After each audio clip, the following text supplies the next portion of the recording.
So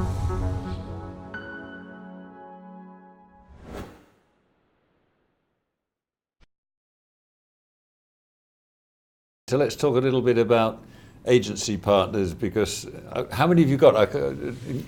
Inconceivable number of agencies around the world work for you. Everybody, yeah. I guess. How many?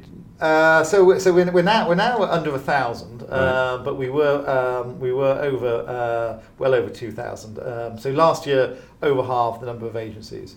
I don't think actually number of agencies is a very helpful metric, but it does show we got too many. And this is one of the big challenges we have. So again, we were reminiscing. It's terrible, isn't it? But I can remember when you'd go down to Berkeley Square in London to visit JWT. Yeah. You'd sit down and they would show you everything you needed. Here's the TV commercial. Here's the radio. A bit of print. I think we might do a poster, whatever. Yeah. But what's happened now is you have not only do you have for a period of time we had digital agencies. Gosh, yeah. It wasn't that simple. Yeah. Now we have social and mobile and etc. Influencer.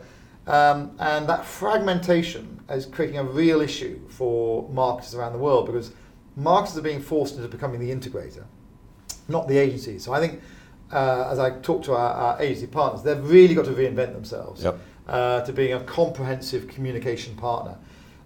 Because the situation our marketers are in right now is the social agencies come along and say, no, if you don't do this, you won't be 110% great on social. And then someone else comes along and says, well, if you don't do this, you won't be 110% great on mobile.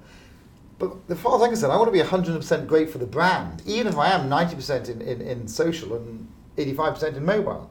But we're too much stressing our marketers into focusing on channels rather than the brand. And the agencies are part of that fragmentation.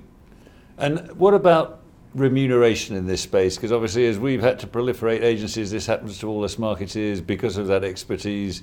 What's not growing exponentially is the budget to invest in them. Now, I'm a big fan of agencies must be remunerated and rewarded fairly, but how do you do that? How do you manage the procurement dilemma and reward appropriately? Yes, so we've changed, you won't be surprised to hear, several times in the time I've done this job on how we remunerate.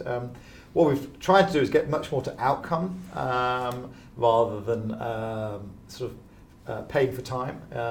If you were going to have a new kitchen put in your house, you wouldn't think about paying for time. Well, the guy would be there for 3 years. Not that I'm comparing agencies to kitchen builders, but so we've got much more outcome focused. We've got much more variable. We win, you win. If we have a tough time, you have a tough time. And I think that's worked quite well for both of us. But you're also right. There is a downward pressure on costs everywhere, right the way from retail through to factories and sourcing. And in that, I think one has to be very choiceful about how you spend your money. You can only spend your dollar once, so spend it wisely. I think agencies are fantastic. I have complete respect for our agency partners. I'm like you. I believe they should earn good money. If they don't, by the way, earn good money, they'll give you poor people. Exactly. Or they'll put good people in front of you when you go see them, but the actual people working on it, they quickly go and work for the other one. So you've got to get the balance right on being really focused on costs, but also focused on value. If something is too good to be true in price terms, it probably is. Exactly. And getting that balance is never easy.